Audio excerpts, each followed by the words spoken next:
Pessoal, é um prazer estar aqui com vocês. Acho que toda semana eu faço questão de falar isso para vocês, porque realmente eu gosto. É uma coisa que eu conto os dias para chegar o dia de encontrar vocês, de poder falar. Eu tenho iniciado e tenho falado isso com vocês várias vezes, que eu ainda quero falar sobre o tema julgamento. Acho que isso é uma coisa que vem me incomodando.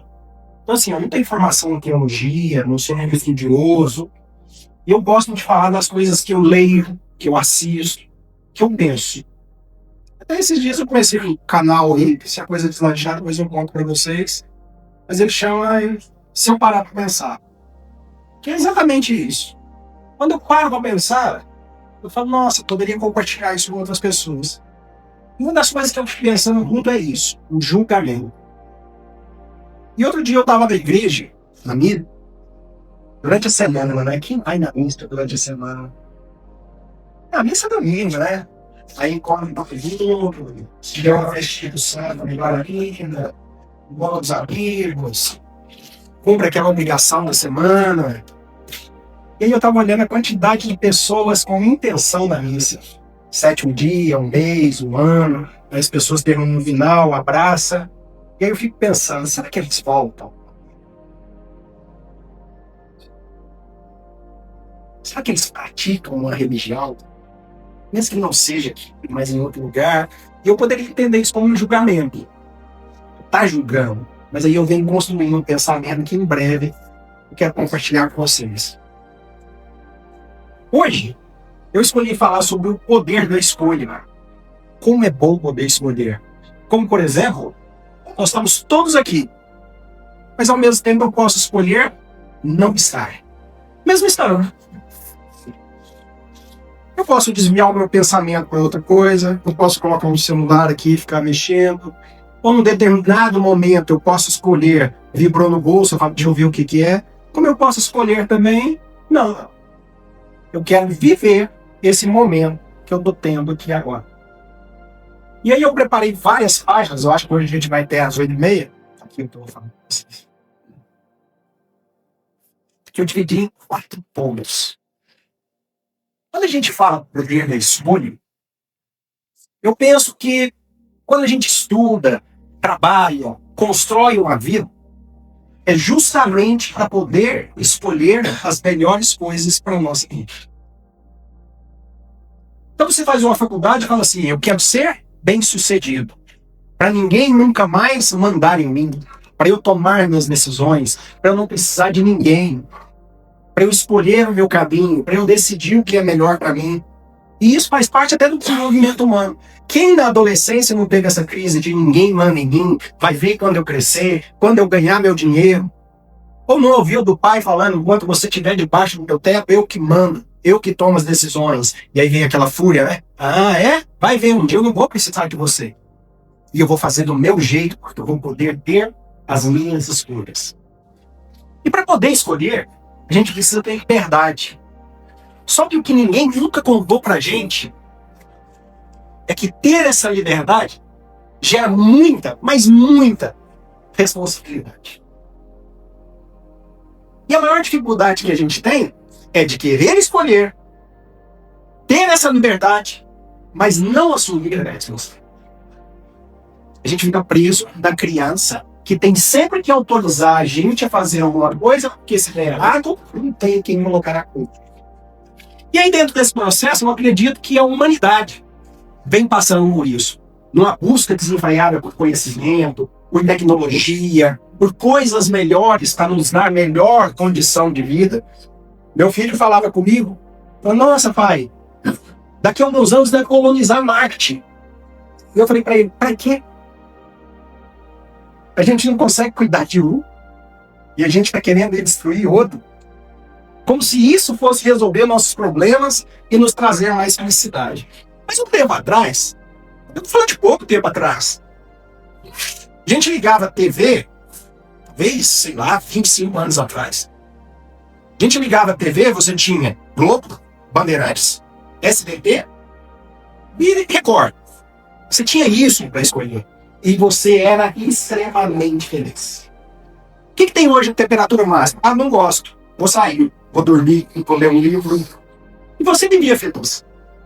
Aí hoje a gente tem um canal de streaming, Netflix, que tem uma infinidade de filmes. E que tem um algoritmo que pensa pra gente e ainda mostra tudo que você gosta de assistir na linha do que você tem clicado. E daí eu aí a Vivi, vamos assistir alguma coisa? Vamos, o quê? Ah, procura aí. Ah, não gostei de nada não. Vamos ver no HBO. Tem mais de 1 milhão. Precisando decidir. Vamos dormir? Vamos dormir e não assiste. E dentro dessa possibilidade infinita, a gente começa a dar buscas. Quais são os filmes mais indicados no Netflix? Quais são os filmes que estão em alta?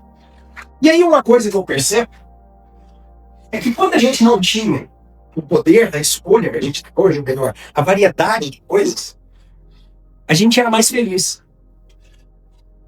Porque falava assim, só existe uma maneira de saber se é bom ou se é ruim a tela quente de hoje. Como? Assistindo. E isso ensinava pra gente que as coisas na vida a gente descobre fazendo. E que se a gente não gostar, desliga. E que não tem problema nenhum ficar no tédio, dormir mais cedo, ler um livro. Mas hoje, você vai comprar um carro, ele tem a álcool, gasolina e elétrico, com piloto automático, sem piloto automático, mas a gente quer o quê? Tem tudo. Porque vai que eu preciso, né? É melhor ter e dar usado que precisar e não ter. E a gente vai entupindo. E vai entupindo a TV com aplicativos de streaming, o celular com aplicativos que você não acompanha, notícias que você não quer ver, navega no Instagram e vai salvando coisas que você nunca tem tempo, e manda pro seu próprio WhatsApp para ir criando uma lista de coisas que a hora que você tiver tempo, e cria lista para assistir no YouTube, no Netflix. Enquanto você passa na possibilidade de escolher, você não vive.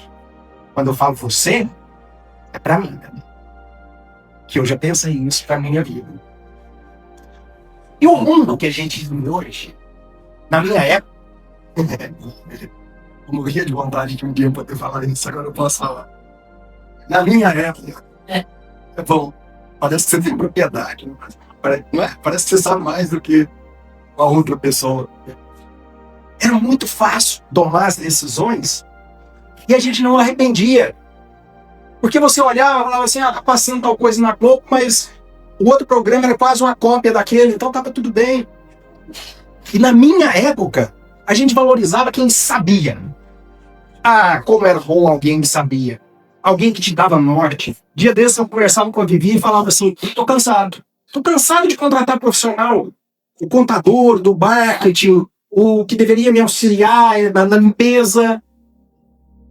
E eu peço direcionamento e eles não dão. Eles viram pra mim e falam assim, o que você quer? Como assim? Como eu quero? Você estudou, você é autoridade, eu tô te chamando porque eu preciso de ajuda. Não, eu tô aqui para te servir. Sim, mas me serve com qualidade.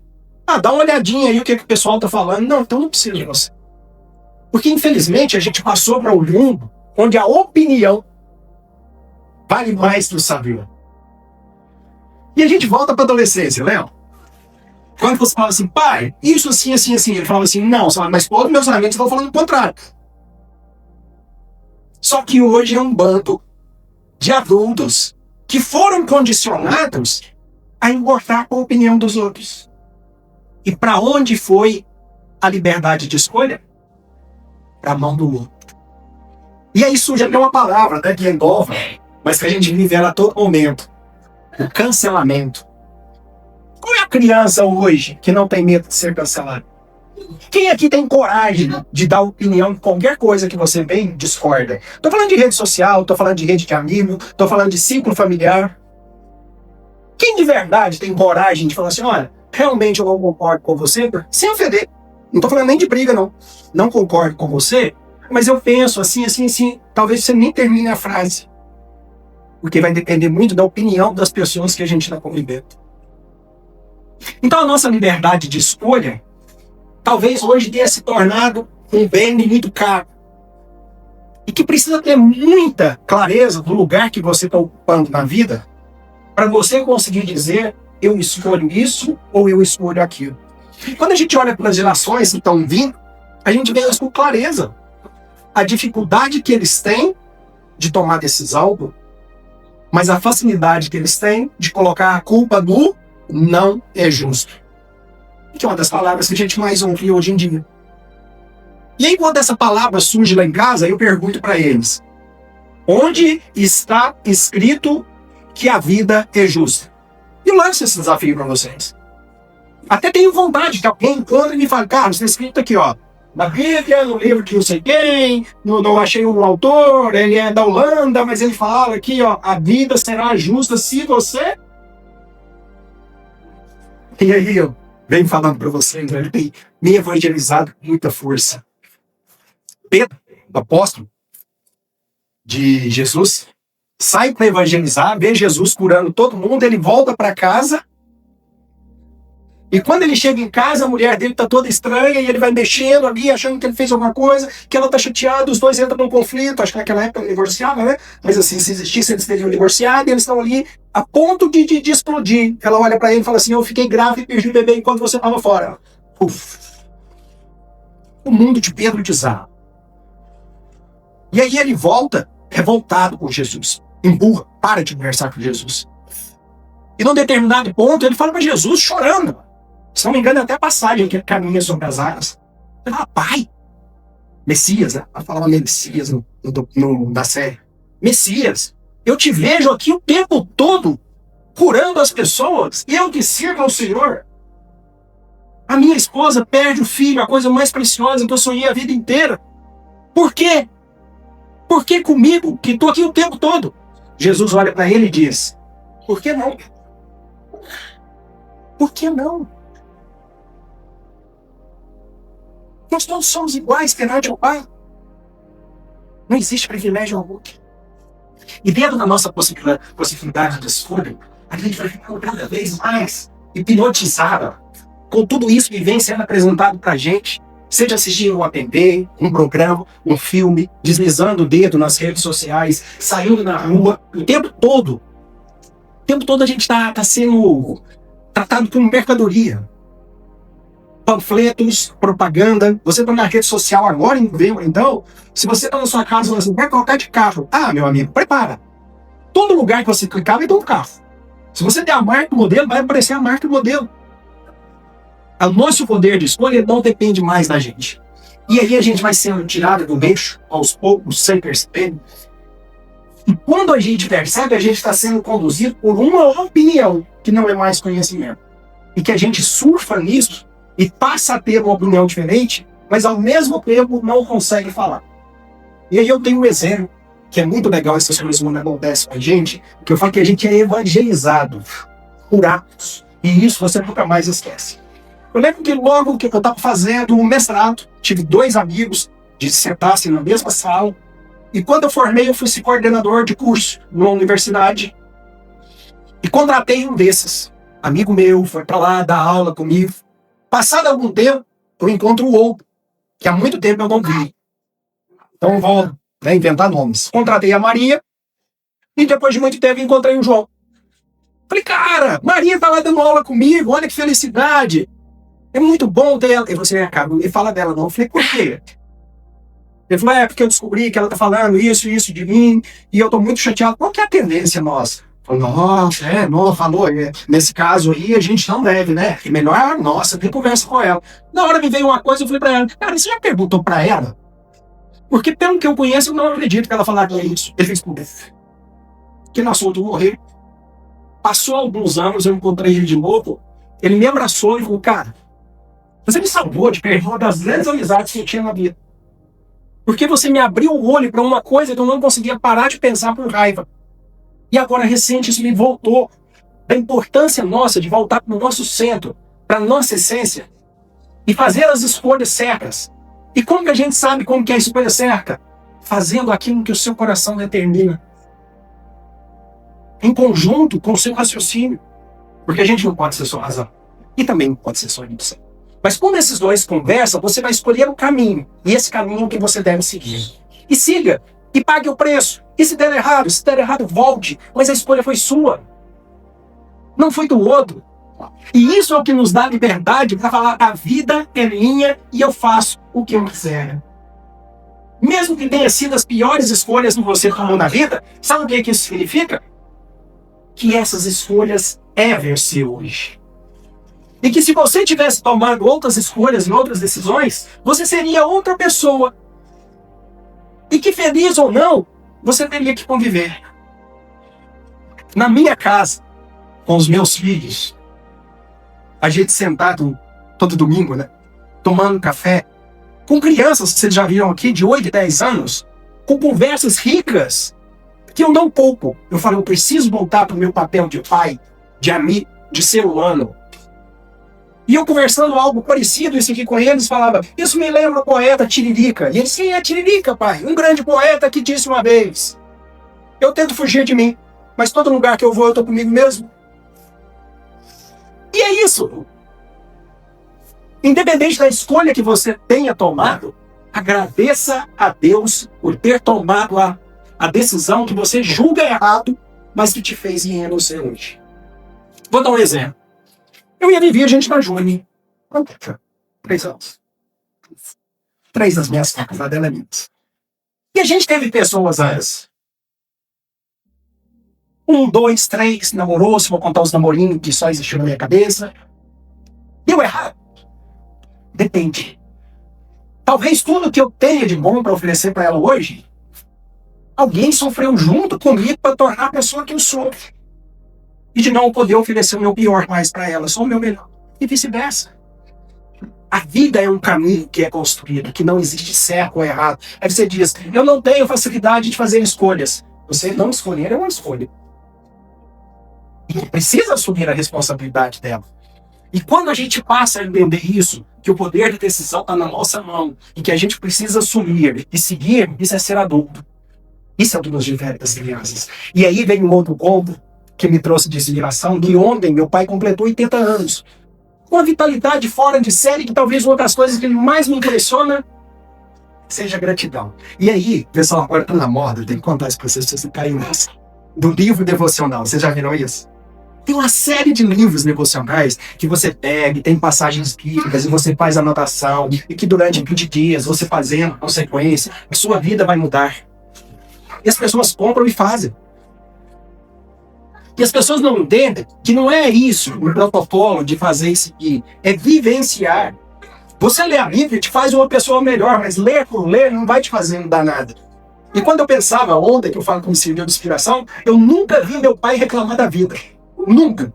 De falar: minha vida foi sofrida, eu não queria ter passado por isso. Por tudo que ele conta com gratidão. E a gratidão que a gente ouve, que é uma das bases do espiritismo, da Igreja Católica, que sustenta a nossa fé, que faz a vida prosperar. A gratidão não é falar: eu gosto, eu gostei do que eu vivi. É um estado de vida, de essência, de espírito. É você poder olhar para nós e falar assim: eu sou muito feliz por tudo que eu passei na vida. Eu tive o pior momento da minha vida quando isso aconteceu, graças a Deus. É fácil fazer isso? Não, nem um pouco. Aí você diz assim: mas eu quero esquecer o trabalho que eu tive por 10 anos, que eu tive um patrão que me torturou mentalmente, que me esgotou.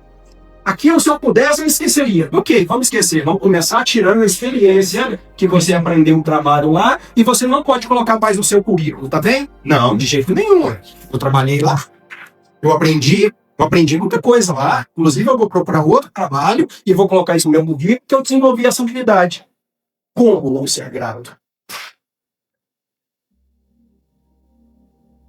Como não entender que isso te fez a pessoa que você é? Mas foi muito duro. Eu passei por coisas na vida que, se eu te contar, você chora junto comigo. Faz questão de ouvir. E chora abraçado com você. Mas quer também ser grato tanto quanto você é. De entender que essa é a sequência da vida. E do outro, no avesso da ingratidão, uma das coisas que eu ouço muito, até no mundo moderno, né, que as pessoas são até motivadas a fazer isso, eu em primeiro lugar, e vem uma frase de: eu venci sem precisar de ninguém. Se a gente colocar isso no movimento feminista, que foi distorcido, que o movimento feminista em si é lindo, mas que foi distorcido por uma coisa de: eu sou poderosa, eu não preciso de ninguém, e joga o homem com o outro lado, de eu não preciso de mulher para nada, eu vivo minha vida sozinho. Essa pessoa não entendeu nada da vida. Eu já falei isso várias vezes aqui. A gente veio no mundo para... Quem vai arriscar? Quase. Antes disso, um pouquinho antes. Relacionar. E relacionando a gente evolui. E a melhor forma de evoluir é servindo. E quando a gente relaciona, a gente convive com pessoas que a gente gosta, que não gosta. Eu, quando paro para pensar, não vou dizer, mas eu tinha medo de duas pessoas que eu convivi e que me fez sofrer muito. Eu lembro de chegar para trabalhar, escutar eu pisando assim no corredor, chegou. Uma diretora extremamente incompetente, que me doeu. E que toda oportunidade que eu tenho, que eu encontro com ela, eu falo assim, eu aprendi demais com você. E ela ri, achando que eu estou ironizando. E é do... Mas eu não senti mesmo que eu poderia ter cultivado a raiva. Porque eu passei muita raiva. Eu lembro de ser cobrado porque a impressora estava demorando a imprimir. E hoje eu olho com entendimento. A gente pode voltar nisso quando eu vou falar do julgamento. É dela. Mas dentro do que ela estava vivendo, ela colocou muita coisa boa em mim. Que em outras adversidades, eu olhava e falava assim, não, já passei por coisa muito pior. Isso aqui agora desliza. A gente precisa esfregar a pele para engrossar.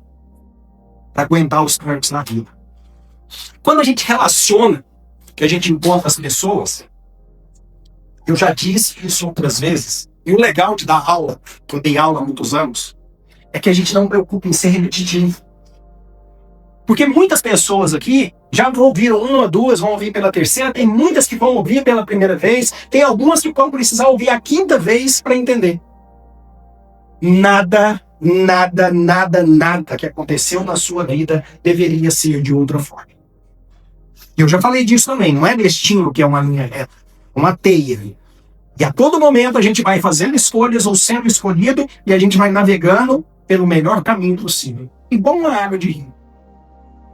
E aí eu quero trazer um exemplo para vocês. Estava assistindo um jogo com os meus filhos. Os dois estão vidrados, porque eles estão entendendo a Bíblia, sentindo o peso do Jesus castigador. E aí Natanael sonhava em construir templos para o Senhor. E ele tinha o desenho, e ele fez a faculdade de arquitetura. Ele direcionou a vida dele inteirinha para construir templos. E precisava ter o cimento tinha que ser de tal lugar, a água tinha que ser salgada, porque quando revocasse o eco das trombetas e tudo para louvar e servir ao Senhor. Só que ele era dono de uma arrogância, de uma prepotência esquisita. E ele fazendo a igreja, o templo, ele erra um cálculo e desmorona enquanto estava funcionando. Natanael enlouquece.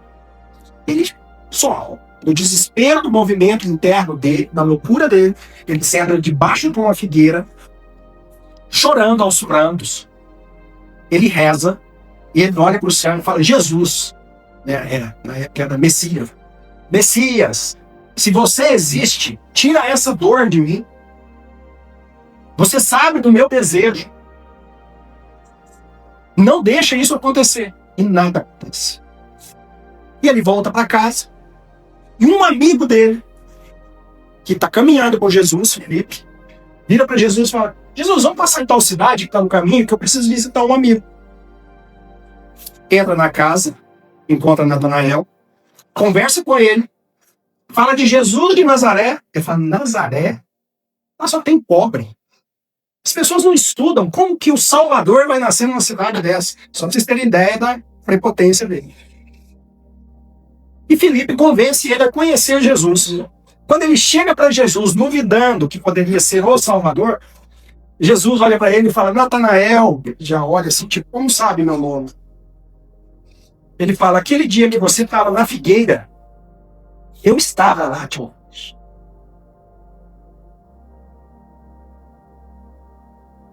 E eu preciso de você para construir uma igreja muito maior do que uma de pedra. Uma de palavra que constrói homens.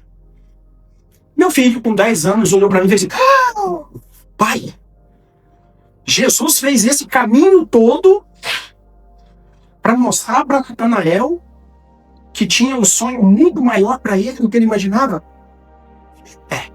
Ele levantou, ficou de pé e fez: yes! Falei, que legal que alguém pode ser evangelizado tão leve. E isso me traz um entendimento de que muitas das coisas que a gente passa é só aquela voz que fala no seu ouvido. Só se eu não ouvir, já fala no seu coração. Aquela hora que você entra em estado de oração, que é muito diferente de rezar. Que as melhores orações são feitas na dor.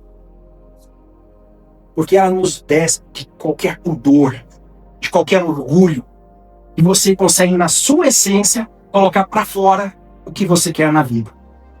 E dentro das escolhas, nesse mundo tão perturbado de informações, de poluição de informação, de ruído, seja lá o nome que vocês quiserem dar, aí eu quero dar uma sugestão para vocês. Precisa tomar uma decisão na vida? Entre em estado de oração. Medite. Reze. Da maneira que você aprendeu. Dentro da igreja católica, o mantra chama terço. Igual um dia você vai... E funciona? Funciona. Aquele, né, a pessoa que não entende, você mas pega um terço, repetindo, aqui dá alguma coisa. E é o mesmo efeito. Quando você entra naquilo ali, seu pensamento vai longe. E ofereça as suas possibilidades. Deus, eu tenho essas possibilidades. E tenho medo de escolher a errada. Me ajude a escolher a certa. Obrigado por tudo que aconteceu aqui. Do jeitinho que foi. O maior exemplo disso é quando meu pai faz 80 anos, eu olho para ele e falo: Deus, obrigado por ter dado meu pai do jeitinho. Por todas as raivas que ele me passou. Por tudo que eu vivi com ele. E por tudo que eu não vivi. Por tudo que eu queria que tivesse sido de outra maneira, mas ele não conseguiu me dar. Obrigado. E é nesse carinho que a gente precisa olhar para a vida. Igual alguém que olha para um filho crescendo, fala: Deus, obrigado por esses moleques ser tão gostosos, fazer tanta bagunça na minha casa, mas que quando eles não dão um vazio. E se você não souber realmente o que fazer, pode falar: Deus, do meu jeito não deu certo. Me mostra qual que é o jeito certo. Minha vida está em suas mãos. E faz silêncio. E faz silêncio, assim, aquele de brotar um vazio. Que você não escuta nada. Nada. Que alguém pode abrir a porta. E que você não ouve. E nós vamos começar a fazer isso agora.